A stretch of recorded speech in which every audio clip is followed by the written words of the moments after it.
As you have been told, I'm a woman's leader in my community. I started several women groups in my community, reason being that the place where I am, Mongu, is it's on the road from the Kilindini Harbor to the East African countries, and you know HIV and AIDS has been a big threat to this country, and it affected my community, and I felt it is good to have women, and then we are educated, and then we can talk to our community about HIV programs, because if we are not educated about HIV and AIDS, can you know all the programs, all the projects which are put into our community are going to be left there, because if all people are going to be sick and are all sick and they are going to die, then what is the use of investing, or what is the use of bringing money into our community? So that's why I decided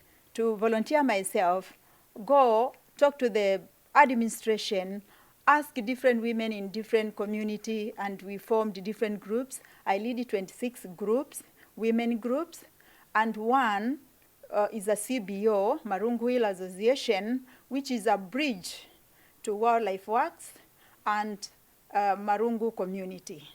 Marungu Community is in Kasigau, as you have heard, and so I felt because of this HIV and AIDS, we have to have awareness. We had other issues. We had illiteracy, as I've said. Most of the people are not going to school. The girl child, most of the parents who are just making their children get married when they are 14, 13 years, they just force them to be married because that small young girl doesn't know marriage. You know, to get married, you have to get the man you know, you love, she loves you, and all that. But these ones, they used to force their children and to get exchange of money. And that is one thing why I thought it was good to start a group. And then we educate the women, because I had a little knowledge, and I felt I should not light this lamp and put it on my bed. I should light it and let it light up. We had the men in our community, I'm sorry to say the men who are here, men who used to take local brew, they just want to take drugs, and they don't care for their women. So the women were strugglers of life. We had a lot of divorce. Men fight women. I felt it was good if these women are educated about their rights.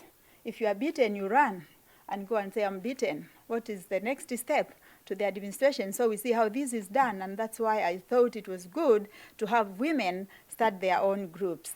Also about the boy child being used to go and work and all this. It was good because there was, in our community, the men, the work they could do was just killing the animals and sell the bush meat and keep on cutting the big trees, charcoal, yeah? Burning charcoal. That's all they could do. But God is good. There came Wildlife Works. When Wildlife Works came in there, they said, wow, they started, talking about conservation and about the wild animals, but they tell the Wildlife Works, you are telling us we should stop killing these animals.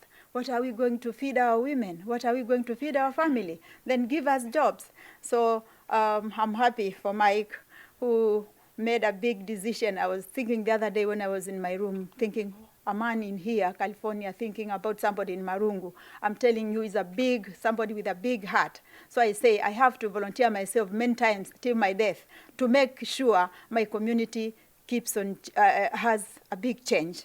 So when Wildlife Works continued, they could not employ many people because they employed as per their strength. And we had a factory. We had we had these men who were employed to look after the ranges, the range which is just near there. But now, when the carbon came, wow, there is a change. We focused the community, because we have many women groups, it was easy to reach the women, and women have already been trained. When you train a woman, you have trained the whole community. So we were focusing on illiteracy, we were focusing on water, we were focusing on education and job creation and the sustainability. So when we heard there is carbon project through Wildlife Works, everybody was saying, you are being cheated. How do people sell? How do you get money from the air, from the trees? So it was a big work. So we were very happy because we had to make many meetings, making meetings with the Wildlife Works staffs and the leaders in the community and the administration, and telling the community how it's going to work. And it was, when women are there and they have one voice, and they are very happy because at least they know what I tell them is the truth, because I'm not there to cheat the women. And they have seen change because there was no jobs. And these girls, especially who are going to Mongu town to meet these truck drivers, they turned. I told them, you get some works at Wildlife Works. Now they were employed there. They felt, wow, it is the truth. We are being told the truth. So when Wildlife Works came, we had to go and do all the sensitization to the community, and they said, wow, there must be coming something. And how we did this, we had to choose the community. In every village, we had to choose a representative. I was chosen in my village. So we have the locational carbon committee, and that is in every village. They chose themselves. It is not Wildlife Works who chooses the committee. It is the community who choose the person who is going to represent them. So we were chosen, 7 people were chosen in the committee, and then we had a CBO. I told you one of the groups I also started was chosen. We have over 35 groups in Mongu now, but one of the groups was chosen to be a CBO, because when this money comes to Wildlife Works has no mandatory to do the projects themselves. They call the committee and tell them, we have received this money, so how are you going to do about this money? This money, there is a book which is showing how it's going to work, to be divided. And this book, every committee has this book. It is what we have decided we are going to do. So part of the money, 1/3 of the money goes to the community, 1/3 of the money goes to Wildlife Works, 1/3 of the money goes to the range, the people who owns the range. Why 1/3 of the money does go to Wildlife Works? Because we have the rangers who are employed to look after the hills. These are the men who said, wow, if there is alternative of work, then give us work. So we are happy. Men who are employed there. Not only men are rangers. We have 6 women who are rangers. So we have over 100 rangers, and also women are also rangers, not men alone. Because everywhere you have men, women must be there. So we have also women rangers here. We have the factories there. Yeah. We also have the factories. We have our youth who have finished schools. I'm telling you, the youth are there, the young mothers are there, and most of the men and the rangers, other men are also employed. They work like contractors, like masons in the factories. And you go to Wildlife Works today, you will see, you just cry, because you will find everybody is busy doing something. It was not like that before. So at least everybody is busy, and then the women at home, what do they do when the men go to work? Because before it was not like that. The women do most of the beadwork. You've seen some baskets which you saw there. Most of the women do the basket weaving. Others make the necklace.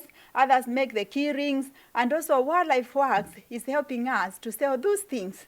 And now there is no big war. The divorce has gone low as well, because everybody is busy.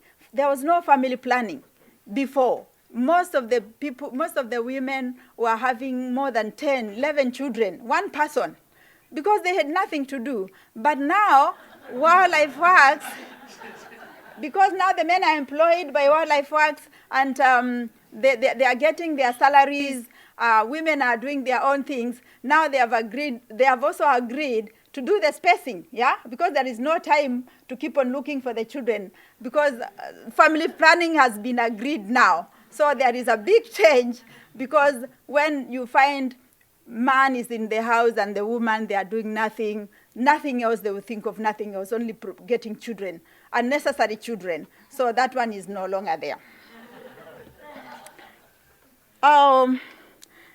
This committee, LCC, when they come together, they meet after 3 months, unless there is emergency. And they are the one who, when we have, the community has decided, when they write their proposals are brought to the CBO, that is Marungu Hill. When the proposals are brought to Marungu Hill, the Marungu Hill sit and decide, wow, they have brought these proposals, now how many are we going to pass? Because the proposals are thousands. There are many, everybody wants, even the groups, even there are so many, everybody wants to do something with this carbon money. But when they pass the important ones, they pass it to the LCC. Then the LCC sits and decide, now what are we going to do? We have water project. Because I told you we had illiteracy. Illiteracy goes to school, education, and we had water. Water is the biggest problem. Here comes the woman. The woman goes, the farthest woman to go for water in our community goes 15 kilometers. So you can imagine this woman is carrying a 20-liter jerry can of water. This woman is having a baby on her back, and might be she's expecting. You know, it's a miserable life. And we thought, water is the biggest problem. And this woman has 10 children, or 9 children, 8 children. It is only the 20 liters of water she's going for. That's water. It's the water for cooking, it's for washing the clothes, it's it's terrible. And the old man might be, if he's not doing anything, he's just there waiting for mama to go and do everything. Those are the African men. They are very, very unfair. But now they have been made to work by Wildlife Works. We are very, very happy. Yeah.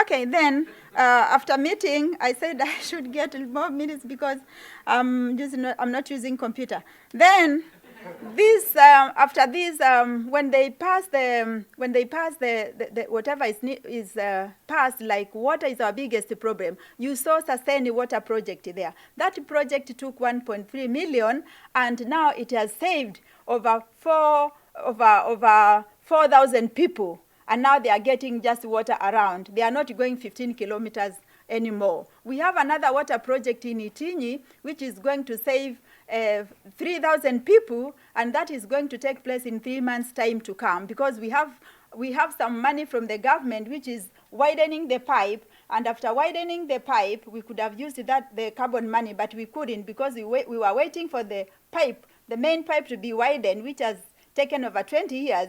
And then we can now do the water project for Itinyi people, which is going to take 3 million. And that will also save people who are to go for 10 kilometers, they'll be going to 1 to 2 kilometers. And that will be done within 3 months, because the money is there. We have water. We have also education. We have put most of the money in education, because the community said, we have illiterate children, we have illiterates, we are all illiterate here, we have to improve our education. So most of the children have now started going to secondary schools. Most of them have started going to university, to colleges. We are going to have different nation, I'm telling you. And now there is also carbon, there is also committee for education and committee for water. So it's not the LCC. There is different committee now chosen by the community for water and education. So you can see the transparency. You cannot just do your things alone. And so Education, like now, we start last 2 weeks, and like we have 2 secondary schools. Marungu secondary schools need 2.3 million because we have so many children. 100 children are going for Form 1 this year, and we have only 1 classrooms. So we need the infrastructure, we need the desk and everything. So we passed that one, and we have Miaseni. We have Marungu, we have Marasi Primary School, whereby we need fencing of the school because it is just near the main road, and most of the school things are being stolen. So at least we passed that, and that is is going to start immediately this month. So that is how we do our projects, and I'm telling you, everything is going on well, and that money is the community who plans the money. The people who are giving their money for REDD, you should not doubt. I'm just from the farthest far end from Kenya, down their coast, whereby this project money is reaching the community, and it's being used well. If it is not used, it is kept in the bank until that project takes off. So we are very, very happy, and we are requesting you to buy more carbon credit because it's reaching the community. There is no corruption. There is no if you want to start talking about carbon, you have to leave the carbon project. So we are very happy that even the councillors, they are not involved. We just involve the administration because we don't want politics in carbon project. And we are very happy because everything is coming up well. So please buy more carbon credit and help the community. Money is reaching the community, and we change from illiterate people to different people. I say thank you. Thank you.